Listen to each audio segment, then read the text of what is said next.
acesso à gravação depois, quanto para eu poder utilizar aqui também, porque cada vez mais é um prazer para mim poder dividir, compartilhar o que a gente tem estudado e tentado trilhar aí nessa caminhada da avaliação e da intervenção do paciente com zumbido crônico.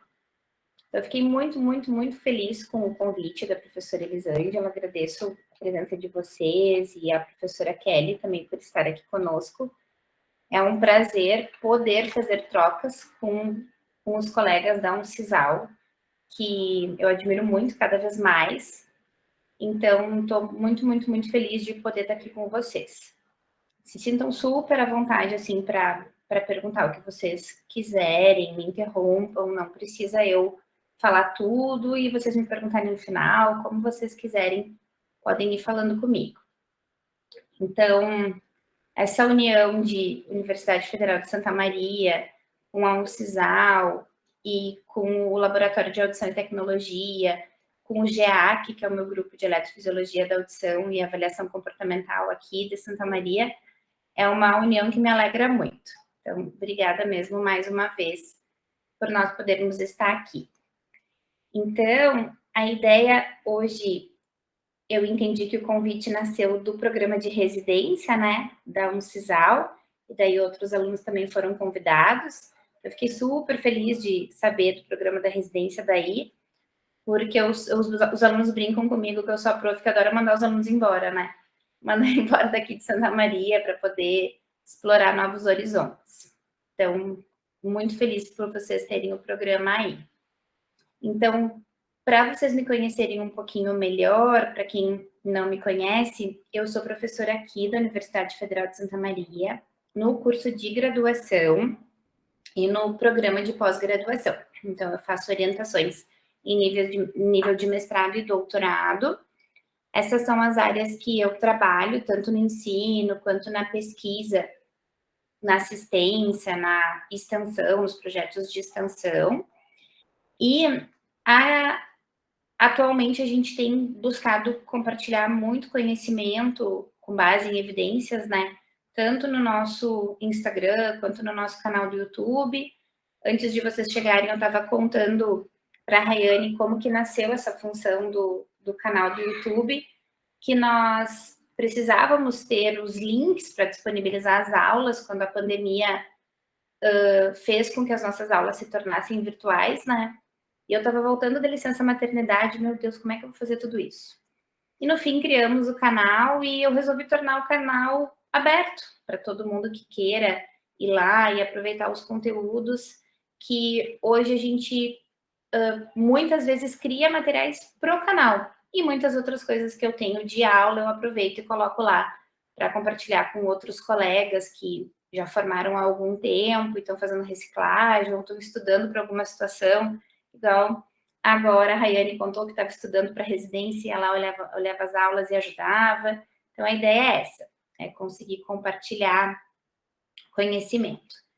Então, além de ser prof, eu sou mãe do Anthony, esse daqui é meu pequenininho, ele tem 2 anos e 3 meses. Esse é meu marido, Rodrigo, e esse aqui é o meu clã de final de semana, que eu mais fico com a minha mãe, meu irmão, minha cunhada e o meu pequeno. Então, além de prof da universidade, que a universidade é uma família, né? Aqui está a minha outra família, que são as pessoas que eu amo e estão junto comigo todo dia aí, me dando forças para a gente continuar nessa caminhada de ensino e de pesquisa, que não é uma caminhada muito fácil, mas é muito prazerosa. Então, vamos lá.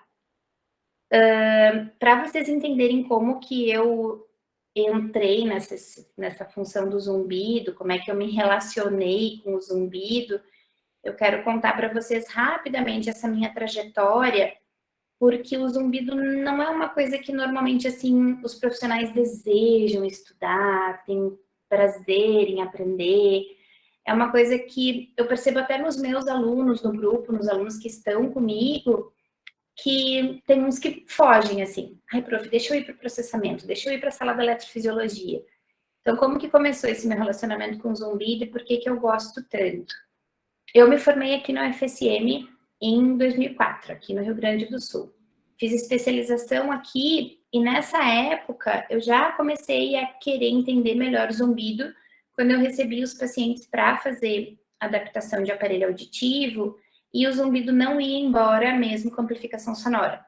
Mesmo a gente sabendo que quando tem perda auditiva, o tratamento principal, o mais recomendado, o ideal é a amplificação sonora. E daí aqui já começou aqueles pontos de interrogação para aqueles pacientes que não ficavam bem do zumbido pós-amplificação. Daí eu fui embora aqui de Santa Maria, eu fui para São Paulo, fiz meu mestrado e meu doutorado na Universidade Federal de São Paulo e estudei e trabalhei crianças. A minha orientadora era a professora Marisa Frasson, então os meus trabalhos de mestrado e doutorado não têm absolutamente nada a ver com zumbido, mas como eu trabalhava e estudava, eu nunca fiquei só na instituição, eu trabalhei o tempo todo na minha vida profissional. Eu comecei trabalhando na Audifone, que é uma empresa de aparelho auditivo pequena, e logo em seguida, em 2007, eu fui para a Siemens, antiga Siemens, né? Hoje WSA, nem S Vantos mais, agora eles fizeram fusão entre várias empresas, então hoje WSA. E aqui, na empresa, em 2010, começou todo um movimento para trazer novamente para o Brasil os aparelhos com gerador de som para zumbido. E daí aqui a gente teve a oportunidade de ter uma capacitação, um treinamento com o Dr. Richard Tyler, que é um professor, pesquisador na Universidade de Iowa, nos Estados Unidos, e ele foi quem criou a TAT, a Tinnitus Activities Treatment, que é um programa de aconselhamento para paciente com zumbido crônico. Então, nessa oportunidade aqui foi quando começaram a brilhar muito os meus olhos nessa questão da intervenção ao paciente com zumbido. Mas aqui ainda eu trabalhava muito com paciente com perda auditiva. E, paralelo a isso, então, aqui no doutorado, eu tive a oportunidade de conhecer a Maura Laureano, que é uma fonoaudióloga que eu tenho um imenso apreço e carinho, que também plantou essa sementinha em mim, porque a Maura fez um trabalho lindo de doutorado e ela estudou imagem. Ela fez SPECT, que é um tipo de ressonância, nos pacientes com zumbido crônico e limiar auditivo normal, e ela me convidou para eu fazer toda a parte de avaliação auditiva dos pacientes da tese dela, porque ela não conseguia fazer tudo, era um trabalho muito grande e tinha que ter um cegamento. Então, aqui eu fazia as avaliações dos pacientes da Maura, e aqui com limiares normais, que diferente do meu trabalho, eu só fazia com perda auditiva. Então, as coisas foram se encaixando e a paixão foi nascendo. Então, desde 2010, eu venho nessa caminhada, estudando e cada vez mais gostando de avaliar e poder manejar, intervir em paciente com zumbido crônico. Também tive a oportunidade de trabalhar um tempo no consultório com a doutora Gisele Munhoz, que hoje é uma das gerentes, CEOs da WSA, nesse manejo de paciente, daí aqui, usuário de aparelho. E daí, em 2012, eu me tornei professora aqui na universidade. Em 2013, a gente começou as movimentações do projeto de zumbido. Então, só para vocês entenderem mais ou menos como que começou essa minha relação com este sintoma. E daí aqui eu quero agradecer e apresentar para vocês o meu grupo que me acompanha mais de perto, que são os alunos que estão comigo na rotina, no ambulatório, porque o zumbido aqui na UFSM, ele não faz parte do curricular. Eu tenho uma disciplina, que é uma disciplina complementar de graduação, que faz quem quer, que eu oferto uma vez por ano. Então, quem fica mais perto dos pacientes de zumbido para avaliar e intervir são os pacientes que fazem, são os alunos que fazem parte do meu grupo. Então, aqui a gente está nos nossos encontros online, que nós mantivemos assim, mesmo agora, voltando à presencialidade. Aqui já começamos algumas confraternizações e aqui as nossas capacitações. Então, eu agradeço muito a eles sempre, porque por nós estarmos juntos, atendendo e fazendo as pesquisas, junto da assistência, é que eu tenho conteúdo para conseguir compartilhar com vocês esses conhecimentos nesse tema. Então, fica aqui para eles a minha gratidão. Hoje o projeto, ele é um projeto aberto à comunidade, então a gente atende na clínica escola do curso de fono. A gente tem cadastrado projeto de pesquisa e projeto de extensão, que é só assistência, né, ao paciente, ele vem para ser atendido clinicamente, então tem essas duas frentes, e dentro disso está o ensino. Então, os alunos que fazem parte do projeto têm essa formação.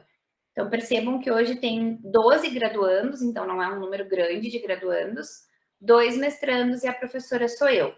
Então, hoje, dos 200 alunos de graduação que tem aqui na Fono, não tem esses 12 e eu não tenho nenhum residente, porque aqui em Santa Maria, essa parte da audiologia, ela não está na residência.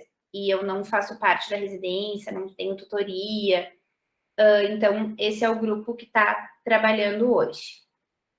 E daí, hoje, então, a gente vai tentar diminuir, né, esse peso do zumbido que a gente escuta tanto falar. E o que eu pensei para a gente conversar nesse tempinho que a gente tem? O que eu planejei? Tentar passar para vocês um panorama geral do nosso trabalho, tentar fazer com que o zumbido se torne um beija-flor, porque normalmente essa transformação de zumbido em beija-flor não é uma transformação fácil, bem pelo contrário, né? A grande maioria dos pacientes é um processo difícil, a gente não consegue acertar sempre de primeira e não existe um único tratamento que dá para todo mundo.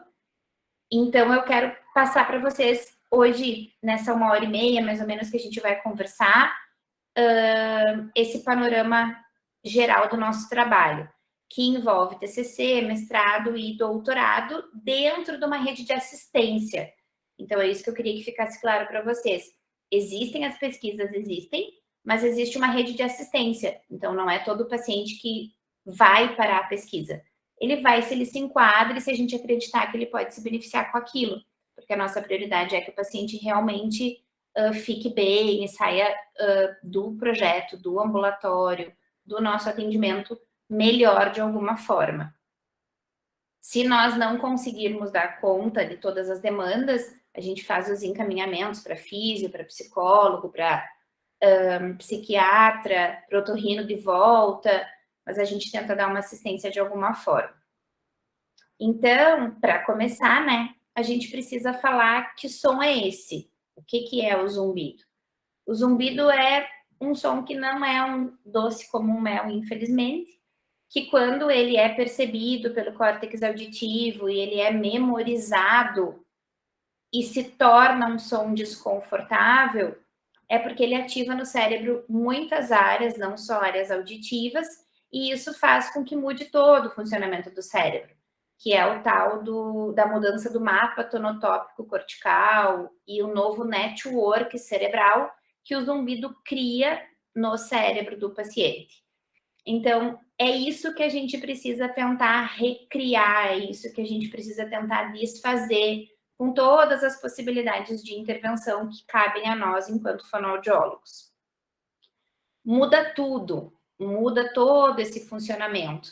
Então, eu não tenho só uma ativação do córtex auditivo, eu tenho ativação do córtex pré-frontal, do córtex parietal, eu mexo muito na região de ínsula e amígdala, porque envolve muitas questões de ansiedade, depressão, angústia. Então, eu vou lá e mexo também no hipocampo, no parahipocampo. Então, todo o cérebro se modifica quando eu tenho uma percepção de zumbido. Então, a área de memória, a área de estresse, as áreas que envolvem aspectos cognitivos vão também ser modificados e manipulados por esse zumbido. Porque eu tenho a percepção de um som, que é o som que a gente ouve da vida, e mais esse som dentro da cabeça. Então, é como se o zumbido fosse lá e fosse criando curtos-circuitos em diferentes lugares do cérebro, e esses curtos-circuitos de atividade cerebral, de atividade neural, é que precisa ser apagado por nós, que precisa ser desfeito por nós, para que a gente consiga que o paciente mude a reação, que a gente consiga que o paciente diminua a percepção, que ele consiga se sentir melhor se a gente não conseguir remissão do sintoma, que a gente consiga pelo menos uma mudança de reação frente a ele. E a grande maioria dos pacientes, eles têm uma redução do input, uma redução dessa entrada sensorial. A grande maioria, mas cada vez mais eu tenho paciente com acuidade periférica normal, com lineares normais, com função coclear normal, medida pelas emissões. Eu tenho periferia boa, mas eu tenho uma percepção de zumbido, que pode vir por N outros motivos que a gente vai ver agora. Mas a grande maioria tem uma redução do input. Então, se eu tenho uma perda auditiva em uma frequência, é redução do input. E daí, o que é importante ser claro para nós, para a gente permitir que seja claro para o paciente? Se eu tenho perda auditiva em uma frequência, essa uma frequência é a culpada do zumbido. O zumbido existe por conta dessa uma frequência que não está ouvindo bem. E daí, o que isso faz? Um desequilíbrio nessa relação excitatória e inibitória da via auditiva como um todo, a partir da porção distal do nervo, e eu vou ter uma ativação de um mecanismo compensatório. E isso vai gerar uma atividade neural espontânea e sincrônica. E é essa atividade neural que vai ser percebida como zumbido. E é essa atividade neural espontânea e sincrônica que vai mexer em outras áreas que a gente acabou de ver, em outras regiões que não só as regiões auditivas. Então, na presença de perda, essa é a primeira coisa que tem que estar clara na nossa cabeça. A gente enxergou a perda, é isso.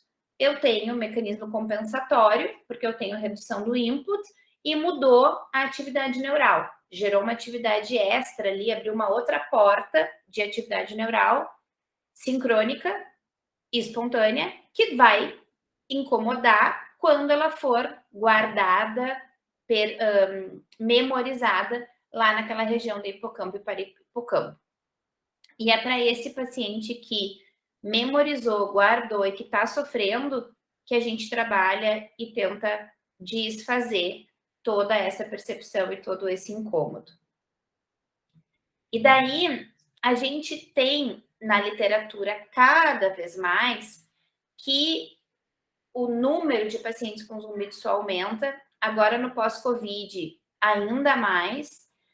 Em 2020, esse estudo disse que só perdia para dor intensa, para dor e tontura intensa e intratável.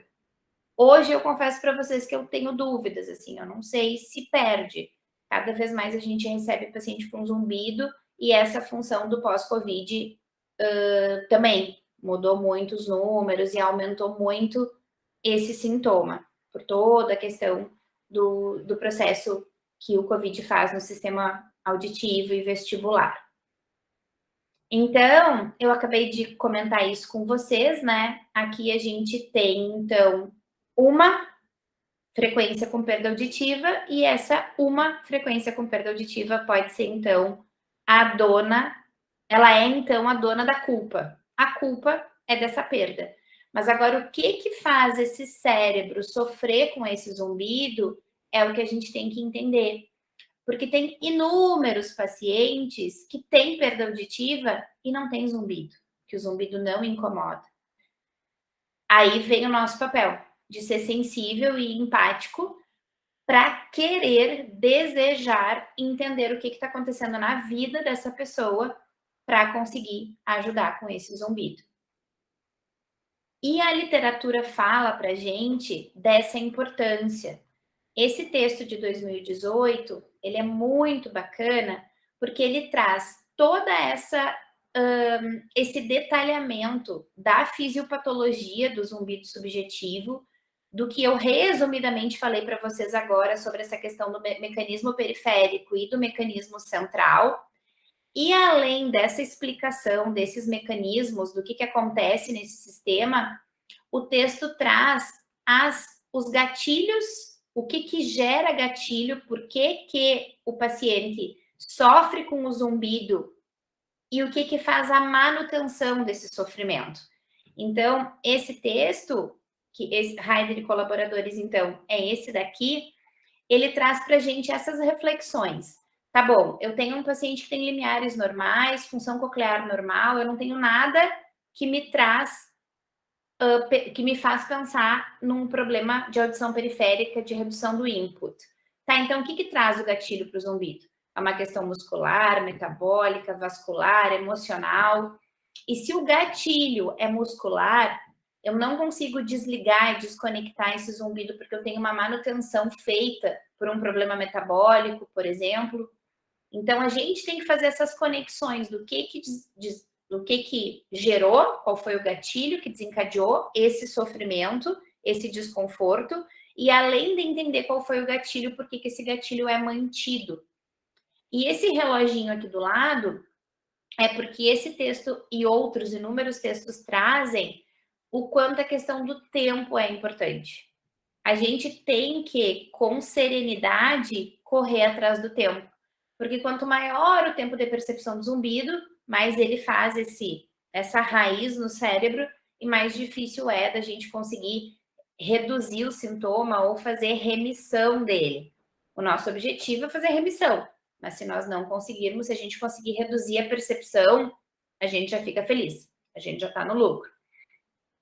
Então, a gente faz aí uma contagem de tic-tac do relógio para conseguir o mais rápido possível ser assertivo. A gente tem que ter essa clareza de tentar ser assertivo. E daí aqui, só para nós finalizarmos essa questão de fisiopatologia, só para tentar ficar um pouquinho mais didático, no sistema auditivo, na nossa vida normal, a gente tem isso, uma via auditiva e um córtex auditivo que tem uma atividade neural normal que está funcionando lá sem o zumbido. No momento que existe o zumbido, percebam que eu tenho uma mudança enorme de atividade neural, que é aquela atividade aumentada, porque a pessoa ouve os sons da vida, mas junto ela escuta o zumbido. Então, aqui eu vou ativar outras áreas do cérebro, que são as áreas que eu mostrei para vocês antes, e gerando, então, esse network, essa desorganização que fica o cérebro do paciente com zumbido. Dito isso, então, e entendendo um pouquinho, bem rapidamente, dessa questão da fisiopatologia, na nossa cabeça, a gente precisa o tempo todo procurar investigar qual que é a relação de causa e efeito. Qual que é a doença de base? O que tem por trás desse zumbido? Eu não posso olhar para o zumbido. Eu tenho que olhar para o ser humano, para o sujeito, para o indivíduo que está ali na minha frente, para tentar buscar o melhor tratamento para a doença de base, para buscar essa supressão, redução, inibição, remissão. Qualquer uma das possibilidades é válida, desde que a gente consiga melhorar alguma coisa.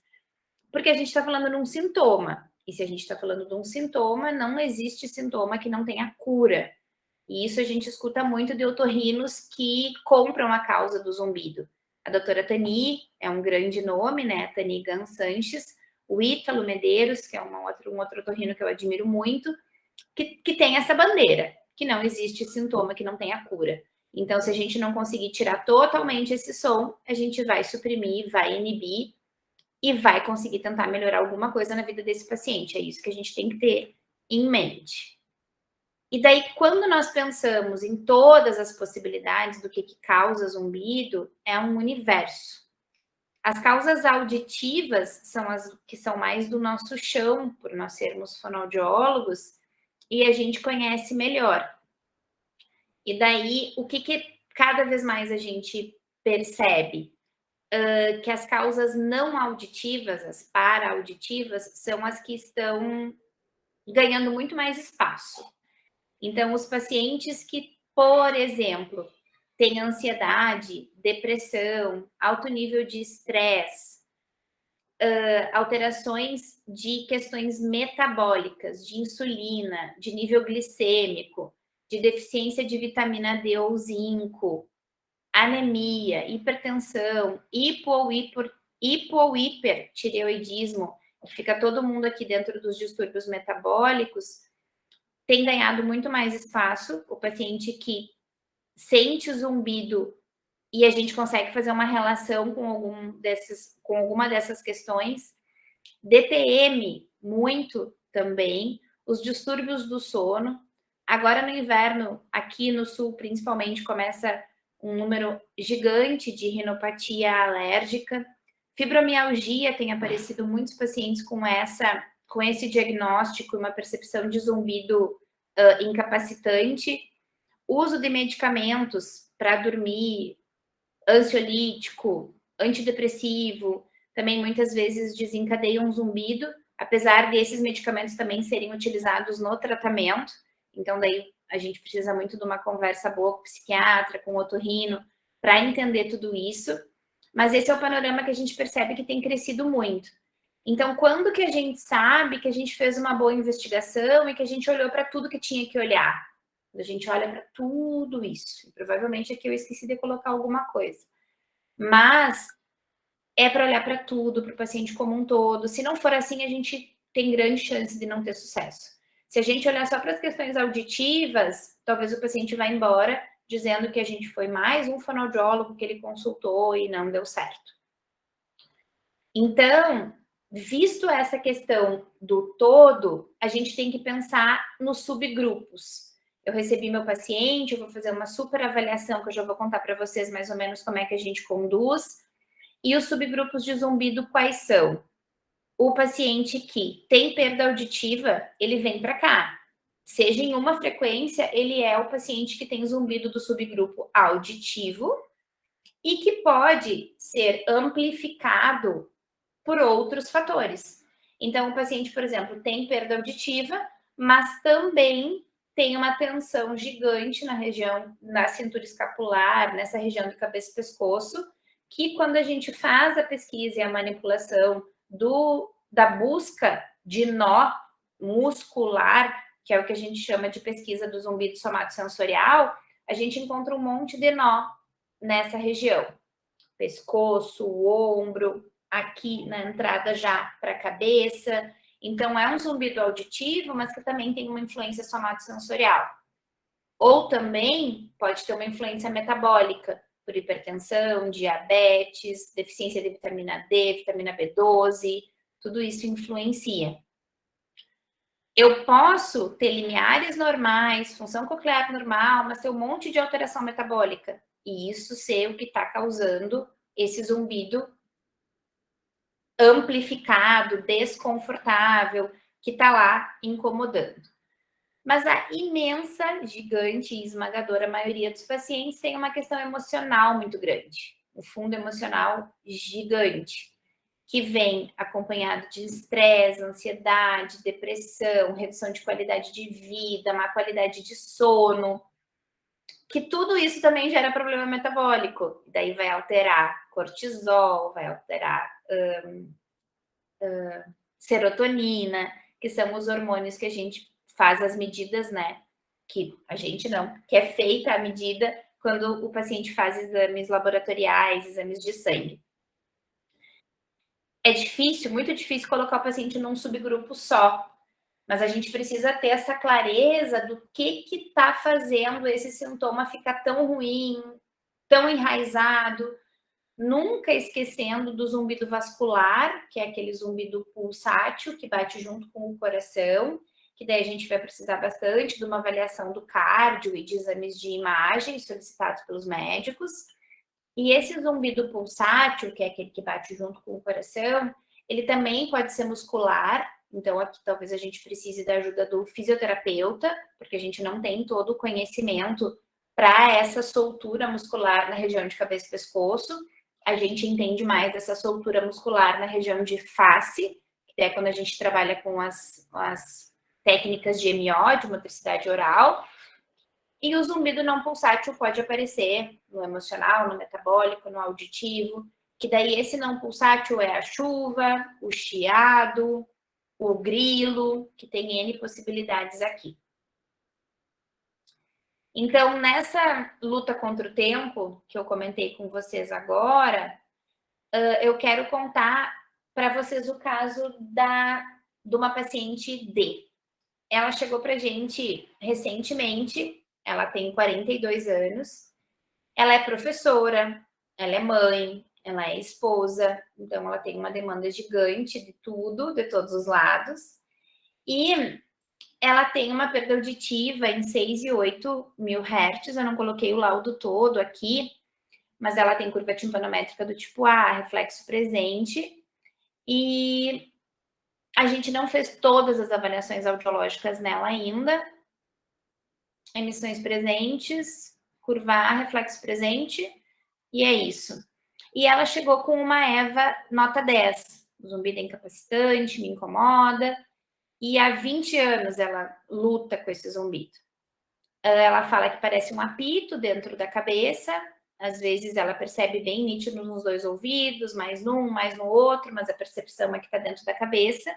E ela já vem contando que já estava bastante descrente, porque ela tinha já passado em diferentes otorrinos e fonoaudiólogos sem sucesso, sem conseguir melhorar, sem conseguir se sentir nadinha satisfeita, mais tranquila, com mudança de postura em relação ao sintoma, não se sentiu orientada, acolhida, e dela chegou no projeto. Então, eu trouxe para vocês, ó, ela esteve conosco a primeira vez dia 25 de março. Esse foi o primeiro dia que a gente viu ela. Então, nessa primeira consulta, a gente faz todo um acolhimento da queixa, de tudo que o paciente traz. É uma sessão de muita escuta, e que a gente faz esse aconselhamento já na primeira sessão, depois de fazer uma anamnese muito detalhada, que eu vou contar para vocês agora, vou mostrar o protocolo que a gente usa. Dessa primeira sessão de escuta, que é uma escuta qualificada, que é uma escuta atenta, que é uma escuta valorizando tudo que eles estão falando, eles já saem com tarefas e com orientações, baseado em tudo que a gente sabe que influencia no zumbido. Então, por que que a paciente D tem zumbido? Ela tem zumbido porque ela tem perda, ponto. Então, o paciente, ele sempre vem assim, tá, mas por que que eu tenho esse zumbido? O que que acontece na minha cabeça que esse som tá aqui? Quando existe uma perda, é a pergunta mais fácil de responder. Você tem zumbido porque você tem perda. Agora, vamos descobrir por que que ele te incomoda? Porque tem um monte de gente que tem zumbido e não, desculpa, que tem perda e não sofre, que tem perda e não tem zumbido, que não sente esse incômodo. Então, vamos descobrir por que que te incomoda? E daí a gente faz toda uma conversa para tentar entender se tem influência metabólica, muscular, emocional. E o que que a gente encontrou nas avaliações psicoacústicas, que eu também já vou mostrar para vocês. O zumbido dela ficou super intenso, 34 dB nível de sensação. Eu fiz mais de uma vez, porque é muito difícil ter zumbido intenso e forte assim. Por outro lado, mesmo sendo um zumbido intenso, com 6 dBs de ruído, que é o nível mínimo de mascaramento, a gente já conseguiu mascarar o zumbido dela. Então, isso é ótimo. Mostra que com uma pequena quantidade de som acima do zumbido dela, ela já não percebeu mais o zumbido. O zumbido foi em 3.000 Hz, não foi na frequência da perda, porque a frequência é em 6 e 8. Então, essa aqui é a fenometria, né? E daí o nível mínimo de mascaramento é o quanto eu preciso de ruído para mascarar esse zumbido, esse som que está lá na cabeça dela. Precisamos de bem pouquinho, 6 dBs a gente já conseguiu, e 0 foi o tempo, ela não ficou nem um segundo com inibição residual, que é esse IR aqui. Inibição residual é o tempo que o paciente fica sem perceber o zumbido, depois que a gente deixa ele exposto um minuto a ruído branco. Quanto maior a inibição residual, melhor. Nesse caso, quando a gente vê inibição residual, a gente assusta. Nossa, acho que o enriquecimento sonoro talvez não vai ajudar muito ela, mas vamos tentar, a gente sempre tem que tentar. Então, mesmo tendo um prognóstico não muito bom para o enriquecimento sonoro, a gente quis tentar. E daí, o que a gente pediu para ela? A gente pediu para ela evitar períodos longos de jejum, porque ela fazia uns jejuns absurdos, e daí a gente explicou para ela o porquê que a gente estava pedindo isso. Porque a cóclea, o órgão auditivo, não tem reserva energética. Então, por não ter reserva energética, a gente tem que se alimentar com periodicidade. Se ela não conseguisse reorganizar a alimentação dela, a gente ia precisar de ajuda de uma nutricionista, que a gente precisava que ela tentasse comer de 3 em 3 horas pequenas porções, que ela precisava voltar a fazer atividade física. Ela estava muito voltada só para as tarefas todas da vida de mãe, professora, esposa, e ela não tinha nenhum momento para ela. Então, a gente sabe que a atividade física libera inúmeros hormônios que vão lá no cérebro e ativam o cérebro com uma química muito saudável, muito boa, entre elas a serotonina. Então, a gente precisa da atividade física. E daqui a pouco eu vou mostrar para vocês de onde surgiu tudo isso, como que a gente fez esse protocolo de aconselhamento, mas eu já quis trazer o caso da paciente aqui, porque eu estava falando do tempo, que o tempo é super importante, que a gente tem que correr contra o tempo. Mas aqui a gente está falando de uma paciente de zumbido de 20 anos, que vocês vão ver que melhorou. De uma sessão para outra, do dia 25 de março para o dia, deixa eu falar para vocês direitinho, para o dia 29 de abril, que foi o dia que ela já voltou com outra postura, com outro olhar, com tudo diferente. Ela já voltou mais leve, porque ela já se sentiu melhor. Ela começou a usar o aplicativo, que é o aplicativo que a gente sugere para os pacientes para fazer enriquecimento sonoro, que chama Tinnitus Calmer, que é da Beltone, que é um aplicativo que é super fácil de mexer, por isso que a gente escolheu ele, sem nenhum conflito de interesse. E ela usou o enriquecimento sonoro 1 hora por dia. E a gente pediu pelo menos 1 hora por dia. E mesmo tendo nada de inibição residual, o que nos faz pensar que o enriquecimento sonoro não vai ajudar muito, ela adorou usar o ruído. Ela falou que acalmou, que foi gostoso, que ela se sentiu confortável. Então, por isso que sempre a gente precisa atentar.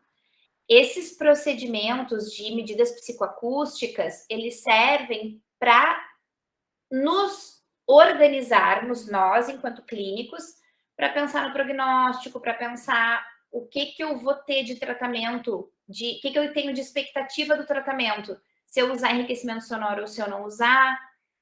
E aqui diria para a gente assim, acho que o enriquecimento não vai ajudar muito. E ajudou muito, porque ela ficou bem, ela curtiu, ela gostou. E a gente pediu para ela ter momentos de lazer, porque a vida dela estava muito regrada de só obrigações. Então, de novo, aqui uma química boa para o cérebro. E a gente pediu que se ela conseguisse fazer massagem, a gente sugere sempre uma pessoa, também sem conflito de interesse, aqui eu podia ter tirado o nome, que é uma pessoa que acolhe muito bem os pacientes com zumbido. Se ela conseguisse fazer massagem, ia ser ótimo. Então, nesse dia, ela trouxe essa Eva 10 e foi para casa com esse monte de tarefas e um monte de orientações, todas do porquê que isso influenciaria na percepção do zumbido dela. Que a gente estava tentando ir lá no cérebro apagar todas essas conexões ruins que o zumbido fez por influências disso. Com certeza isso influencia. E a gente tem que reverter isso. Quando ela já voltou com uma Eva 6, então a Eva 10 já virou Eva 6. Ela conseguiu fazer tudo, ela reorganizou a alimentação, ela fez bonitinho todas as tarefas dela. E nesse dia a gente tinha programado para fazer a avaliação somatosensorial, que é essa busca de nós musculares nessa região de cabeça, pescoço e trapézio, que a gente pode fazer quando a gente é capacitado para isso, mas que a gente também pode pedir ajuda para o colega fisioterapeuta, que também entenda do assunto, sempre nessa ideia de tentar ser o mais assertivo possível. Então, a gente percebeu questão metabólica, fez aquela orientação. Percebeu tensão muscular, já fomos na segunda sessão para essa questão da avaliação somato. Achamos inúmeros nós musculares, daí a gente faz, o desbloqueio desses nós para ir fazendo as liberações, e ela foi nitidamente ficando cada vez melhor. E nós fizemos as liberações de musculatura facial também, porque ela tem desvio da linha média, ela mastiga mais de um lado, então a gente fez orientações nesse sentido pediu para ela organizar a questão da mastigação. Ela tem um pouco de dor na ATM, que a gente acredita que seja muito por conta dessa mastigação, que ela faz muito mais de um lado do que do outro. Prescrevemos alguns exercícios de MO para relaxar aqui essa tensão absurda que ela tinha nessa região de bochecha. Ela faz apertamento de dia e de noite, ela já usa a plaquinha. Então, a gente quer tentar liberar mais essa região e pedimos a físio para manter essa liberação que a gente fez nessa consulta de tensão muscular. E também identificamos que a gente tinha um problema grande de travesseiro para o sono, ela acordava sempre com muita dor no corpo. Pedimos para ela comprar aqueles travesseiros de corpo e organizamos a altura do travesseiro para dormir. Ela tinha um travesseiro muito alto, então ela acordava sempre com dor no pescoço. Então, percebam que eu estou falando da vida do paciente. Eu não estou falando do sistema auditivo, eu não estou falando só de coisas fonoaudiológicas. A gente vai muito além disso. A gente ultrapassa todos os limites fonoaudiológicos com ética, com estudo, com dedicação, com evidência, para organizar a vida do paciente. E o paciente precisa entender que vai depender dele, que 50% da responsabilidade é dele, 50% é nossa enquanto clínico, os outros 50% é dele, ele precisa fazer a parte dele. Então, ela já saiu com mais tarefas e ela volta para a gente só dia, deixa eu olhar, 27 de maio, agora ela volta, para que a gente possa dar o seguimento e ver como que a gente vai conduzir. Como eu penso que serão os próximos passos? Ela tem bastante queixa de memória, de atenção, e ela está fazendo pós-doutorado. Então, eu estou com vontade de fazer avaliação de processamento auditivo nela e, de repente, começar a aplicar o nosso protocolo de treinamento auditivo cognitivo, que daqui a pouco eu vou mostrar para vocês, para ver se ela consegue diminuir as queixas de atenção e memória e, ao mesmo tempo, durante a avaliação do processamento, eu estou desviando a atenção do zumbido, estou fazendo ela prestar atenção nos testes de processamento, e depois no treinamento auditivo-cognitivo, eu estou fazendo terapia sonora, estou fazendo um enriquecimento. Então, eu estou tentando trabalhar com neuroplasticidade, para a gente ver se a gente também consegue melhorar ainda mais o zumbido. Eu acho que para a próxima sessão, ela já vem melhor. Ela já vem também reduzindo ainda mais essa nota EVA. Esse 10/6 para mim já é um mundo, assim, já é um monte, já fico super feliz. E ver ela melhorando, ver ela feliz é muito gratificante. Então, para fazer um resumão, assim, eu coloquei 2 slides aqui dessa base metabólica para vocês, para não ficar, assim, tão pouquinha informação. Mas a gente não pode esquecer que o metabolismo da orelha, ele vai depender sempre desse suprimento de oxigênio e de glicose, que vem da circulação sanguínea. Então, quando a gente pede para o paciente comer e tomar água, é porque tem um porquê nisso. Essa circulação sanguínea que vai chegar lá na orelha interna vem dessa alimentação, vem dessa hidratação. E quando eu tenho alguma alteração nesse fluxo, nesses metabólitos sanguíneos, eles podem prejudicar o funcionamento normal da cóclea. E esse prejuízo desse funcionamento normal da cóclea pode trazer o zumbido ou pode amplificar o zumbido. Então, por isso que tem que tomar água e tem que comer. Porque a gente está falando de uma microcirculação coclear que pode ser prejudicada porque faltou alguma coisa, faltou liberação de algum vasodilatador. E nessa falta de algum vasodilatador, eu tenho de novo esse prejuízo de funcionamento coclear.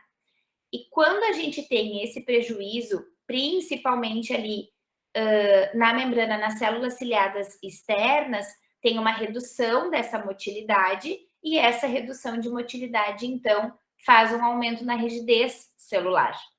E daí vem, de novo, o ciclo dessa questão metabólica.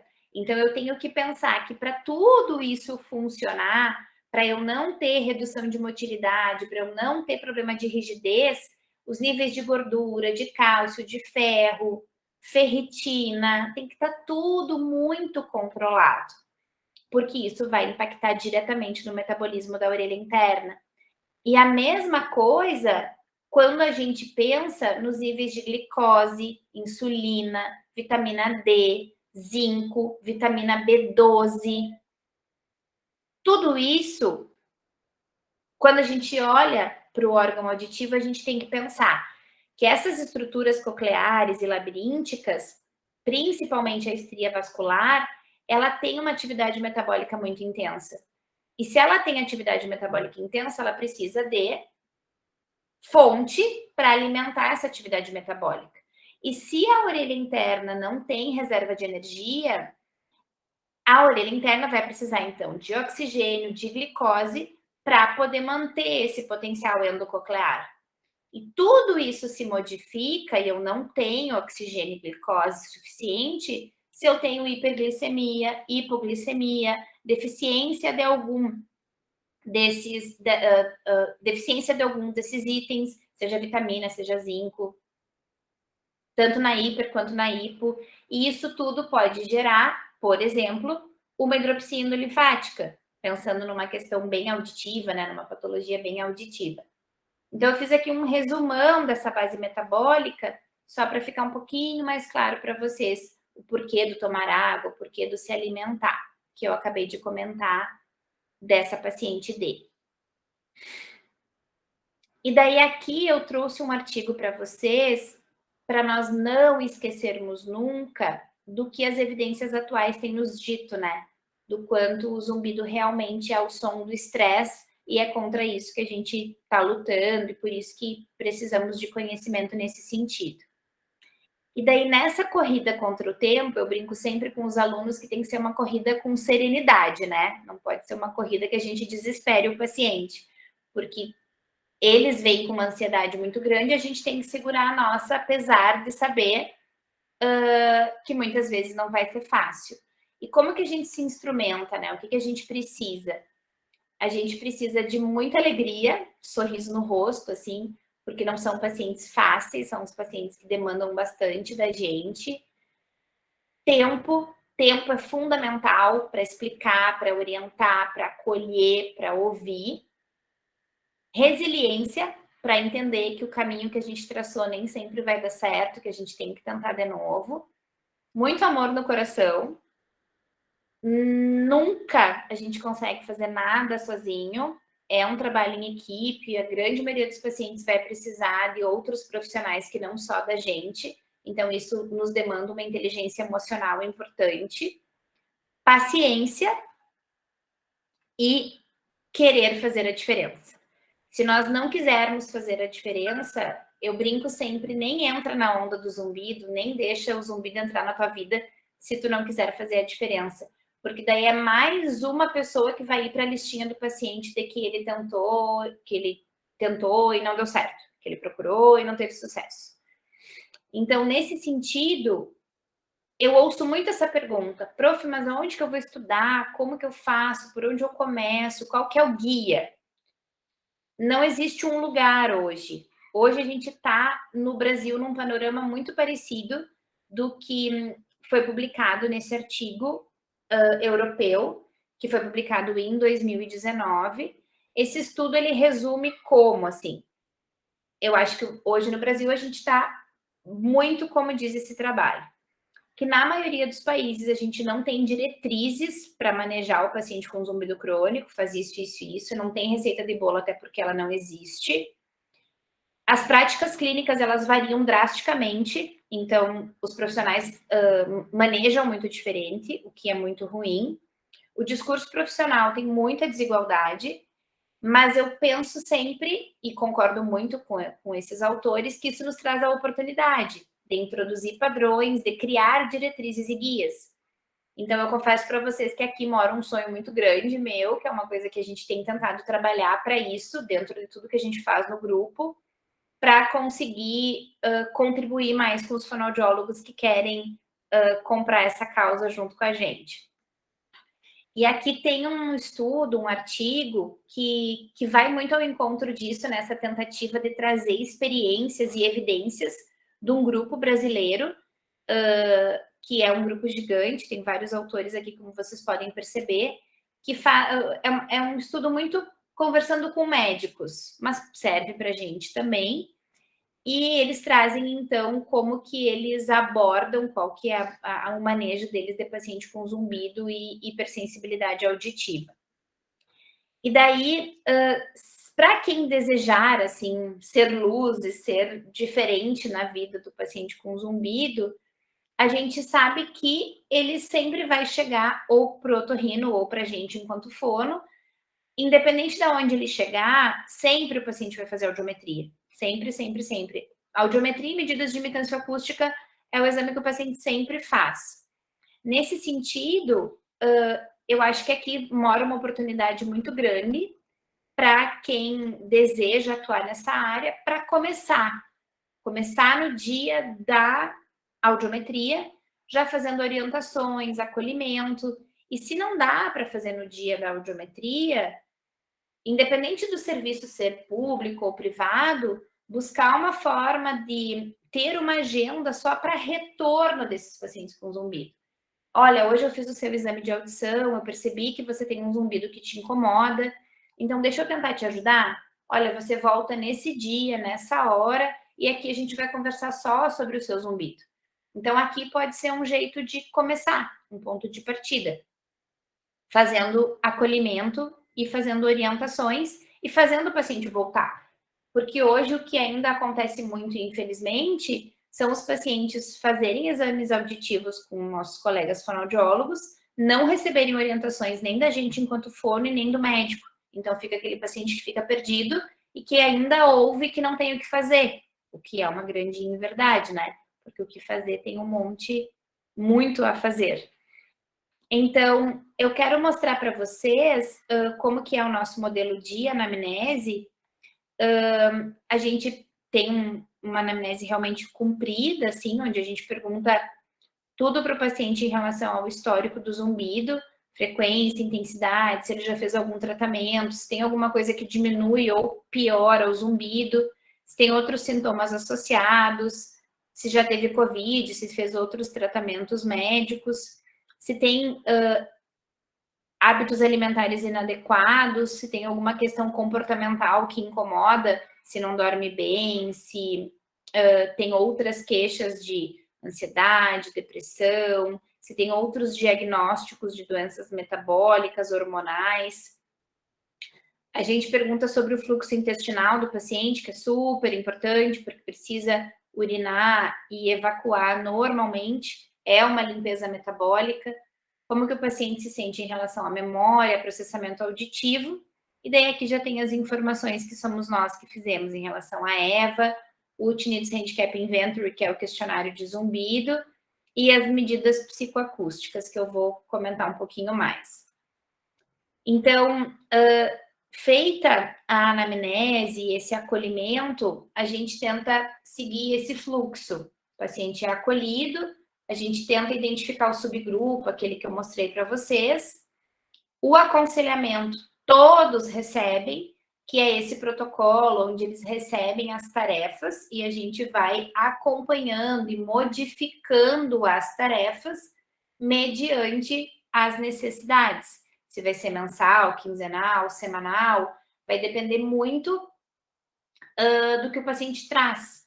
Então, quando esse artigo foi publicado, ele foi publicado ali como sessão única, material, protocolo único. O único é no sentido de que está tudo numa folha só, mas esse protocolo é para a gente ir acompanhando o paciente e ir modificando, incluindo, verificando as tarefas que a gente deu para ver o que está acontecendo com o paciente. Se ele está conseguindo mudar ou não está conseguindo mudar o que precisa. A exemplo da paciente D, que eu acabei de mostrar para vocês, as tarefas que ela recebeu. E por mais que ela vá voltando para fazer outros procedimentos, a gente vai revisando as tarefas anteriores e incluindo tarefas novas. Porque envolve, sim, uma mudança de vida. Isso é uma coisa que a gente fala para todos os pacientes. Você vai precisar mudar a sua rotina. Está disposto a mudar? Vamos junto? Vamos dividir essa responsabilidade? E daí a gente faz um planejamento. E esse planejamento envolve todas as possibilidades de intervenção que a gente tem, que eu vou mostrar para vocês. Para fazer o planejamento, esse checklist é o checklist de tudo que a gente pode fazer e cada coisa tem o seu porquê. Então, avaliação audiológica básica, audiometria de altas frequências hoje a gente não está fazendo por conta de uma questão estrutural, o equipamento não está instalado. Nível mínimo de mascaramento, acufenometria e inibição é o que a literatura tem posto para a gente como medida psicoacústica necessária. Teste de função tubária, porque a gente tem visto muito paciente com disfunção de tuba, que ao tratar a tuba diminui a percepção do zumbido, às vezes melhora totalmente a percepção do zumbido, só por tratar a disfunção de tuba. E aqui entra o mestrado do Vitor, meu aluno, que está fazendo com exercícios para a musculatura peritubária e também uma otorrino trabalhando conosco, fazendo prescrição de corticoide nasal. E aqui são os exames auditivos, a avaliação cognitiva, que a gente aplica o protocolo do Neopsilin em todos os pacientes, porque existem inúmeras evidências de que o zumbido pode se influenciar nos aspectos cognitivos.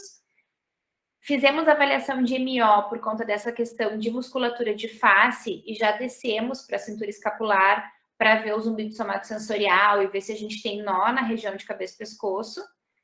Os exames laboratoriais, eles são solicitados com uma lista gigante de coisas que o otorrino normalmente pede.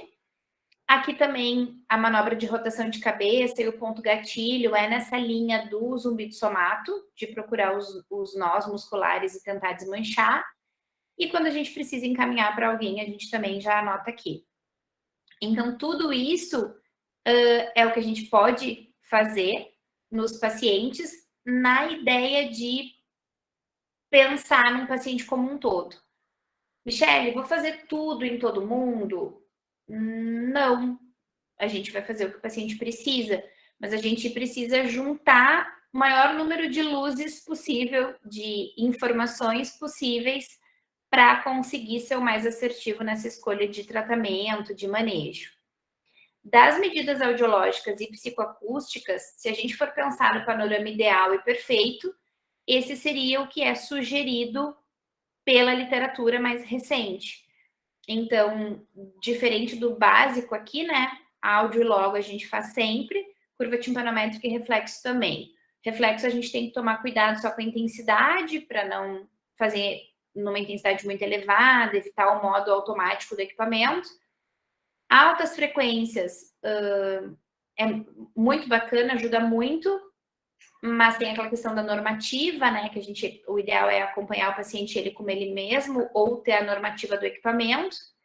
Limiar de desconforto para a gente poder cuidar dos pacientes com hipersensibilidade auditiva. E a função tubária é o que eu comentei com vocês agora. Essa musculatura peritubária aqui, quando tratada, ela pode melhorar a sensação de plenitude e quando melhora a sensação de plenitude, ter uma redução ou remissão da percepção do zumbido. Quando a gente começou a olhar para a tuba auditiva, a gente conseguiu ver efeitos nos pacientes e veio, então, a pesquisa do mestrado do Vitor para ver aí o quanto a gente realmente consegue ter efetividade em relação ao sintoma.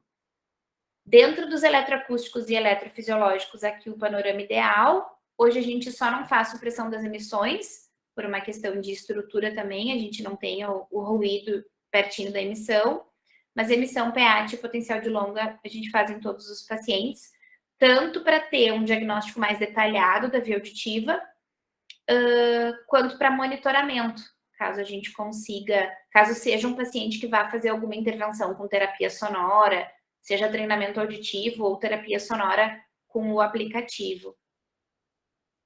E da tuba auditiva, só para ficar um pouquinho mais claro o que eu comentei, qual que é a ideia, né? É trabalhar essa musculatura peritubária, fazendo, então, abertura e fechamento do tensor do véu palatino, do elevador do véu palatino, do salpingo faríngeo e do tensor do tímpano. A ideia é mobilizar essa musculatura e melhorar essa condição de orelha média e, com isso, melhorar o zumbido. Dentro das medidas de mensuração, para não ficar sem comentar com vocês, as psicoacústicas, A literatura traz para a gente que é VTHI sempre, né? Eu preciso mensurar o paciente se ele está melhorando ou não com esses dois protocolos. A acufonometria, nível mínimo e inibição, eu vou usar para orientar o paciente. Orientar como? Aqui eu descubro a intensidade e a frequência do zumbido. Aqui eu descubro quanto de ruído eu preciso para mascarar esse som no cérebro e o cérebro não perceber mais esse zumbido. E aqui eu descubro quanto tempo eu consigo inibir a percepção desse zumbido quando eu coloco um ruído nesse cérebro. Então, tudo isso me faz pensar em prognóstico. A inibição residual, quanto maior, melhor. O nível mínimo de mascaramento, quanto menor, melhor. Isso mostra para a gente o quanto mais ou menos enraizado esse zumbido está nesse cérebro. E aqui eu trouxe para mostrar para vocês também o protocolo de MO, que nós fizemos aqui na instituição, ele não está publicado, para avaliarmos esses pacientes que vêm com alguma questão de ATM.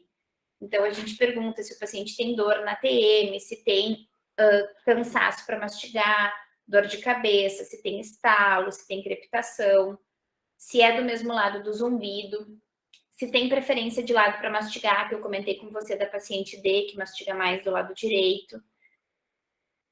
Se tem alguma questão com consistência alimentar, se tem dor na deglutição, se rói unha, se morde os objetos. Então, eu não vou ler tudo, mas é um protocolo para nós olharmos para a ATM e para as questões miofaciais desses pacientes com zumbido, para que a gente possa fazer as intervenções necessárias, seja a gente com exercício de MO, seja encaminhando para o colega dentista para fazer as correções necessárias.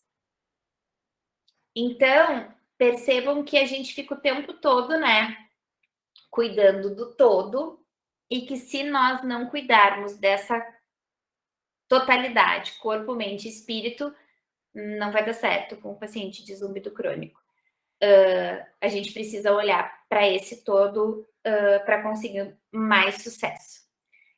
Nessa ideia, aqui eu trouxe para vocês a listinha de tudo que nós podemos fazer enquanto fonoaudiólogos. Tem mais coisas nessa lista, mas do que eu já vivi.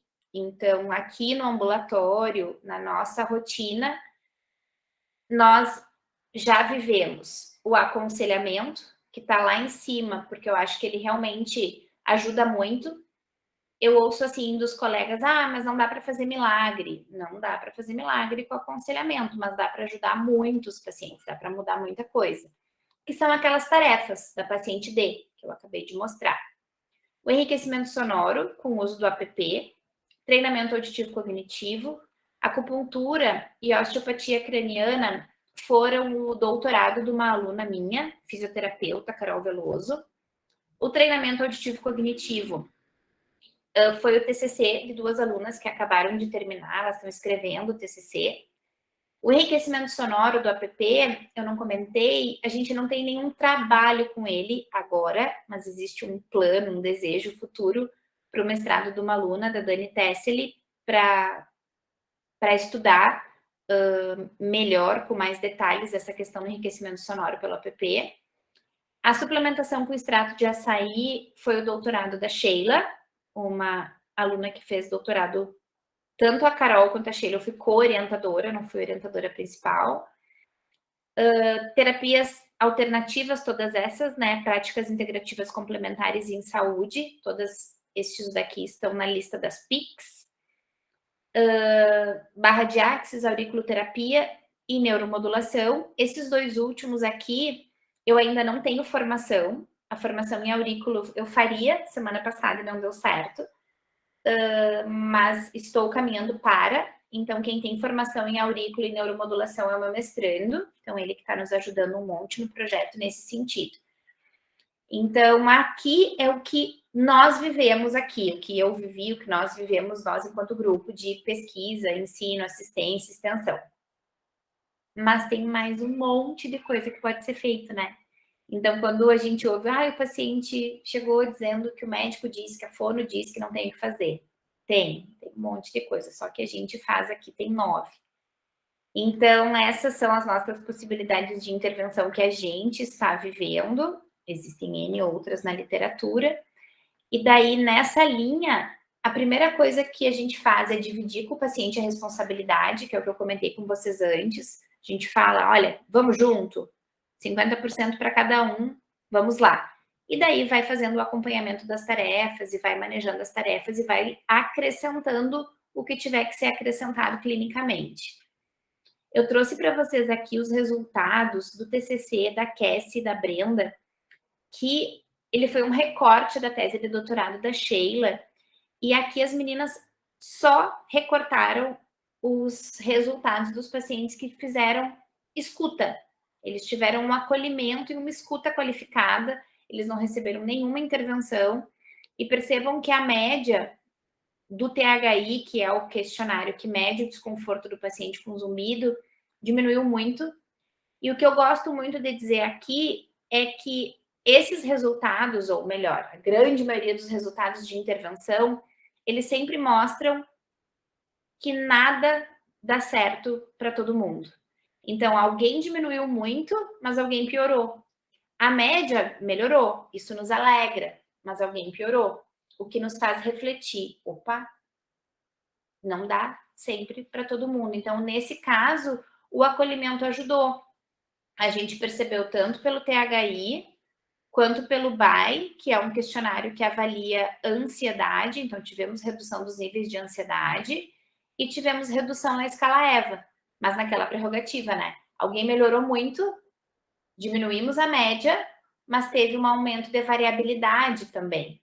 Então, sempre a gente tem que tentar, sempre a gente tem que fazer, esperando que para alguém dê certo, mas nem, não esperando que dê certo para todo mundo. O trabalho das meninas tá na rua, esperando parecer de revista. E nessa linha, isso que está publicado na Hearing Journal fala justamente isso, assim, sobre essa questão da expectativa que a gente tem enquanto clínico, que eu falei para vocês antes, que a gente tem que, com cautela e com cuidado, correr contra o tempo, cuidar as nossas expectativas, ouvir o paciente e manejar as expectativas dele. Então, é um texto muito gostoso de ler, do Dr. Richard Tyler, que esse aqui é o Tyler que eu comentei lá no início da minha fala. Essa questão do subgrupo, eu trouxe um destaque aqui para um paciente que a gente atendeu, que ele trouxe na história clínica dele mais de um zumbido. E foi o único alerta que a gente conseguiu, assim, para de diferente na história clínica dele, foi essa questão de mais de um zumbido, e isso fez a otorrino pedir um exame de imagem, e daí na ressonância dos ossos temporais dele, foi encontrado então um conflito neurovascular que se relaciona com os dados clínicos, ou seja, esse conflito neurovascular está sim relacionado com o zumbido, porque tem uma artéria cerebelar antero-inferior que está projetada dentro do poro acústico interno. Então, está dando ali um contato com o sétimo e o oitavo par craniano. Então, quando a gente se deparar com um paciente que diz que tem 2 zumbidos, é um chiado e um apito, é a batida do coração e é uma cigarra, vamos lá e vamos falar com o otorrino para ele pedir uma ressonância, porque a gente pode estar frente a uma situação de conflito neurovascular que precisa ser manejada pelo médico. Que nada daquilo do que a gente se propõe a fazer talvez funcione, porque eu tenho uma questão de ordem maior. Então, de novo, pensar grande, pensar como um todo. A gente tem que ter a nossa listinha de possibilidades na cabeça, mas tem gente que não dá certo. E daí, se não dá certo, como que eu vou estar sempre procurando a possibilidade para que dê certo? Nesse caso desse paciente, o manejo do médico é o que está ajudando mais agora, questão medicamentosa.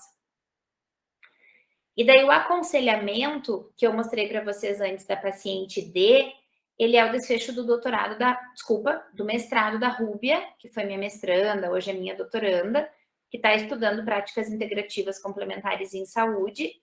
E daí esse formato único aqui é que às vezes confunde os colegas e parece que o paciente vai vir uma vez só. Não. O formato único é só porque está tudo num lugar só e a gente vai lá e marca o xizinho de acordo com a tarefa que ele recebe naquela semana, mas não significa que é uma vez só. Só porque essa é uma pergunta frequente, então eu quero deixar isso bem claro para vocês. A gente vai manejando e revisando esse aconselhamento a cada retorno, seja semanal, quinzenal, mensal. E isso também foi recentemente publicado, agora em 2022, que é essa questão do tratamento do zumbido em casa, que o Dr. Richard Thaler traz, numa prerrogativa muito parecida com essas mudanças de hábitos que a gente está vendo aqui nesse protocolo que a gente publicou. Então, dá certo, funciona, e está aqui, eu trouxe esses recortes da Hearing Journal, porque são textos rápidos, assim, e gostosos de ler. E daí aqui eu trouxe para vocês um outro exemplo do Jota, um paciente de 36 anos, que nós fizemos essas tarefas na primeira sessão, que foi dia 1º de abril, na primeira consulta, depois de fazer todo o acolhimento, toda a escuta. Poderia ter muito mais tarefas, poderia ter muito mais coisas aqui. Daí a gente sempre tenta achar as que podem ser as mais assertivas. Não que a gente esteja acertando, mas é isso que a gente tenta. Então a gente percebeu uma questão de sono muito importante, ele dormia muito pouco, um sono nada restaurador. Pedimos algumas mudanças de rotina para ver se pelo menos 3 vezes por semana ele conseguia dormir mais cedo. Pedimos o Tinnitus Calmer, que é o aplicativo de enriquecimento sonoro, que eu tenho investido bastante nisso, porque eu acho que tirar o paciente do silêncio é um caminho necessário, que vai ao encontro das teorias da terapia sonora. E a questão dos momentos de lazer por uma liberação hormonal boa para esse cérebro. Porque apesar dele dar uma nota 5, 6 na escala EVA, ele trazia uma queixa muito grande, já tinha passado em outros profissionais também, e ele tem uma perda sensório-neural em 4.000 Hz nas 2 orelhas, curva A, reflexo presente, transiente presente nas emissões e um potencial de tronco normal. Todos esses exames ele já trouxe pra gente, então ele tinha tudo muito novinho. Então, de novo, né, a gente tem zumbido, porque tem perda. Esse é o nosso conhecimento, essa é a pergunta que a gente já responde para o paciente, pum! Ah, mas por quê? Porque tem perda. Agora vamos descobrir por que ele está te incomodando. E daí vem todo o resto que a gente já falou um pouco hoje. E daí como que era a vida dele, né? Ele é um rapaz que ele é TI, mas que ele está estudando horrores para concurso, casado, com uma questão emocional ali delicada, quero passar num concurso, mas quero ter filho, quero estudar, o que eu faço agora? Então, a questão emocional dele está bastante delicada, e eu não coloquei aqui, não, eu pensei em colocar o slide e acabei esquecendo, desculpa.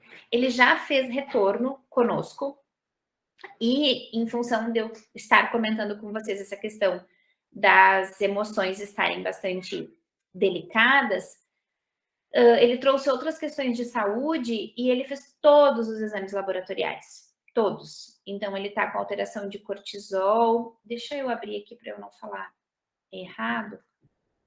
Mas ele está com alteração de vários exames hormonais e, em função disso, ele vai precisar fazer suplementação, porque só com dieta, talvez, os resultados fossem mais lentos. Então, eu não vou projetar aqui porque eu não posso estar com o nome dele ali, mas ó, ele tem alteração de serotonina, então a gente precisa melhorar a serotonina para melhorar essa química saudável do cérebro. Ele tem ferritina baixa, que faz aquela relação ferritina-ferro-cálcio para levar aquele oxigênio e aqueles nutrientes que o órgão auditivo precisa. Vitamina D baixa, vitamina B12 baixa,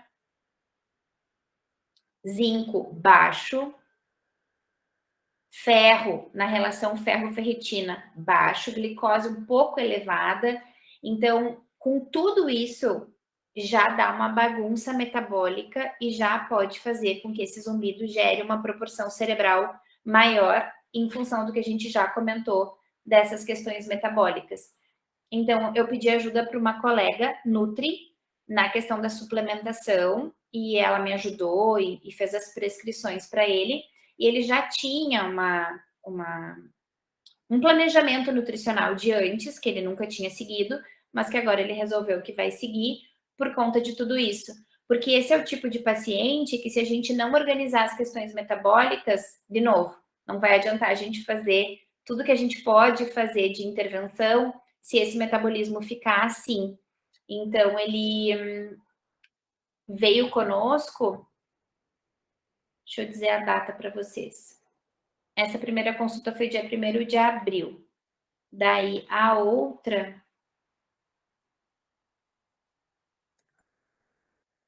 vai demorar muito para abrir aqui, mas foi mais ou menos um mês depois, que foi quando ele trouxe os resultados dos exames laboratoriais e então ele saiu com outras tarefas, que é essa questão de tá chovendo muito por aqui, mas tentar pegar sol por conta da vitamina D, começar a suplementação, organizar melhor a alimentação, continuar usando o aplicativo. Ele não baixou muito a nota EVA de uma sessão para outra. Ele tinha essa EVA 5,6, ele continua com uma EVA 5,6, mas ele também já mudou um pouco a reação, assim. Ele já tá mais tranquilo, já tá mais, tá, tudo bem, vai dar certo, vai passar, eu vou conseguir. Não veio com tanta atenção, assim, mas ele não mudou a nota, ficou 5, 6.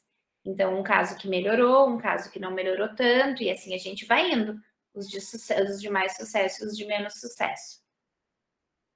Então, aqui também, só para ilustrar essa questão da importância do sono, né, que também está publicado na Healing Journal, que vai ao encontro de toda essa questão de restauração do cérebro, de descansar, de poder permitir que o cérebro desligue para conseguir também ajudar na redução do zumbido. E um outro texto que fala sobre o uso desses aplicativos, que é esse que eu comentei com vocês, que eu tenho investido nele, pedido para todos os pacientes usarem, porque ele é fácil de manusear, ele tem ruído branco, que a literatura mostra para a gente que o ruído branco funciona bastante. Então, aqui também está posto na literatura. E esse slide eu brinco que agora ele virou a menina dos meus olhos. Tenho comentado muito com os alunos e com os pacientes sobre ele, porque é uma coisa que eu acredito demais, que é essa química saudável, que é a mudança de hábito, que é a busca de dopamina, serotonina, ocitocina e endorfina para o cérebro, porque eu brinco sempre que entrando todo mundo, entrando ocitocina, endorfina, dopamina e serotonina, não há zumbido que aguente, não há zumbido que resista, os 4 vão derrubando e vão matando esse zumbido por conta de reorganizar positivamente essa condição sináptica e de reorganizar essa função cerebral que se desorganizou por conta do zumbido.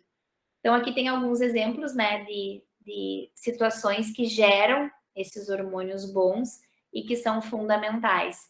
A gente falou antes da questão dos exercícios físicos, e os exercícios físicos, eles estão aqui, a endorfina, né, é o principal, que a hipófise vai lá e dá um gás de liberação de endorfina. Então, tudo tem um porquê, né, naquele aconselhamento. Tudo baseado nessas evidências de que a gente precisa dessas mudanças cerebrais e metabólicas. Aqui tem um exemplo de um estudo que foi feito com esses biomarcadores para paciente com zumbido crônico, para que a gente não esqueça nunca do todo. Estou me tornando repetitiva, mas é isso, né? A gente precisa olhar. Eles trazem aqui 8 categorias de biomarcadores, né? Pensando bem nas questões médicas e no que a gente precisa de investigação que não é fonoaudiológica, mas que muitas vezes é nós que precisamos encaminhar, é a gente, enquanto fono, que tem que mandar para o imuno, para o endócrino, para o neuro, e ter essa sensibilidade para conseguir fazer esse encaminhamento. E daí, nesse segmento, falando um pouquinho mais do que a gente faz, terapia sonora funciona. Isso já se sabe, não tem nenhuma dúvida disso, e existem inúmeros exemplos e literaturas que falam sobre isso. Como que nós, agora, recentemente, tentamos ver busca por neuroplasticidade e redução de zumbido crônico? Com esse protocolo de treinamento auditivo cognitivo, que foi publicado recentemente por nós, no formato de relato de caso, porque foi bem na época que começou a pandemia, então a gente resolveu fazer como relato, que traz todas as 6 sessões bem explicadinhas do que a gente trabalha nesse cérebro em relação à atenção, memória, discriminação de som, muitas tarefas cognitivas, por isso que o protocolo tem esse nome. Então, a gente fez o protocolo, aplicou para a população idosa e aplicou nos pacientes com zumbido na ideia de trabalhar a neuroplasticidade, de reconectar esse cérebro, de trazer sensação boa e hormônio bom para o paciente enquanto ele está fazendo a terapia, enquanto ele está fazendo a terapia sonora, e ver se a gente pode sugerir como terapia sonora. Como todas as formas de tratamento do zumbido, deu certo para alguns pacientes, não deu certo para outros. É o que as meninas estão escrevendo, em breve eu vou ter mais notícias para vocês, mas sim, é uma forma que eu vou continuar investindo, assim, continuar tentando essa forma de tratamento. E eu comentei com vocês das práticas integrativas complementares em saúde, que é a menininha dos meus olhos, que eu amo de paixão, e que pela Organização Mundial da Saúde também tem sido vista, né, como uma prática em potencial para reduzir uso de medicamento, para fortalecer o sistema imunológico, melhorar a qualidade de vida, que é tudo que a gente precisa nos pacientes com zumbido também. E daí, nesse sentido, eu trago para vocês a publicação, né, do doutorado da Sheila, que foi com a suplementação de extrato de açaí. Então, independente da etiologia de base, os pacientes tiveram melhora nos sintomas de ansiedade, zumbido, e ela até tentou fazer uma distribuição, assim, em relação ao subgrupo, mas a gente achou que os pacientes com alteração metabólica iam melhorar mais, mas não foi o que aconteceu. Todo mundo melhorou, porque a prerrogativa metabólica é trabalhar com este antioxidante, né? Então, fazendo com que a ação do radical livre seja impedida e permitindo com que as moléculas tenham um funcionamento celular normal. Então, nesse sentido de fazer limpeza metabólica e usar esse antioxidante nesse sintoma, foi que deu certo para todo mundo, não só para quem tinha alteração metabólica. E daí a prescrição, ela ficou assim sugerida, uma cápsula de 100 miligramas de manhã, depois do café, no mínimo 3 meses, não dá para ser menos tempo do que isso, manipulado em farmácias de confiança da região, da cidade, do paciente, evitar compras pela internet que não se sabe muito bem a procedência do extrato de açaí.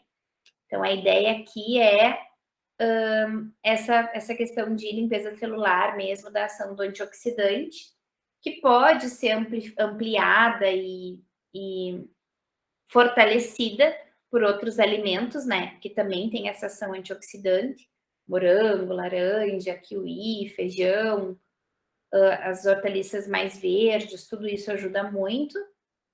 E o no mínimo 3 meses é que o paciente e nós, a gente precisa sempre lembrar de tudo que influencia, né? A questão da idade do paciente, do peso, do quanto ele bebe água, do como ele se alimenta, desse trânsito intestinal, se ele dorme, se ele faz atividade física. Juntando com tudo que a gente já falou, a gente consegue entender melhor aqui por que a gente tem que esperar. 3 meses é pouco para organizar e engrenar tudo isso.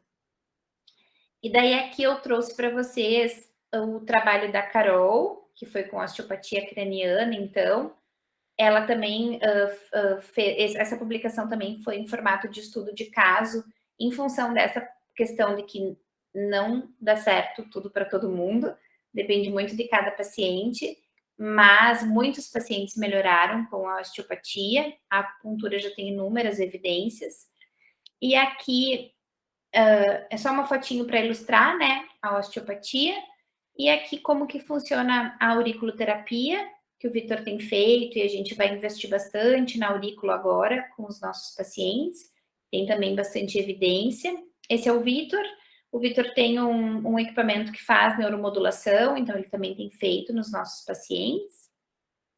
E aqui é uma imagem sobre uma das terapias de prática integrativa, que é a barra de Axis, que é uma terapia com base em liberação energética, né? Para quebrar aí padrões limitantes, fazer esse acesso ao inconsciente, trabalha diferentes pontos da cabeça com toque suave de mãos em diferentes pontos e fazendo essas liberações de energia, de crenças limitantes, que tem evidências já na dor, na ansiedade, na depressão, e a gente está em busca de evidências se funciona para o zumbido. E me encaminhando então para o fim, que já estou bem no limitezinho do horário. A ideia era essa, sim, passar um panorama para vocês de tudo que a gente tem feito e como que a gente tem tentado cuidar dos pacientes, acreditando que vai dar certo, que alguma das possibilidades vai dar certo. E eu tenho gostado muito de falar isso também, que eu aprendi com o doutor Ítalo, que se a gente tem algumas chaves e uma fechadura, já é difícil. E no zumbido é mais ou menos assim, a gente tem todas essas possibilidades de chave para achar a chave certa do tratamento, para conseguir saber o que, que vai dar certo para cada paciente. Mas existem pacientes que a gente tem aí há 1 ano, 2 anos, e que a gente ainda não achou a chave certa. Mas o que, que a gente tem? Certeza de que eles estão acolhidos, orientados, que a gente conseguiu fazer o que tinha ao alcance até o momento, e que tem casos que a gente consegue, como a paciente D, rapidinho, e tem esses que a gente fica mais tempo tentando manejar e nem sempre achando o formato ideal. Mas não dá para perder as esperanças.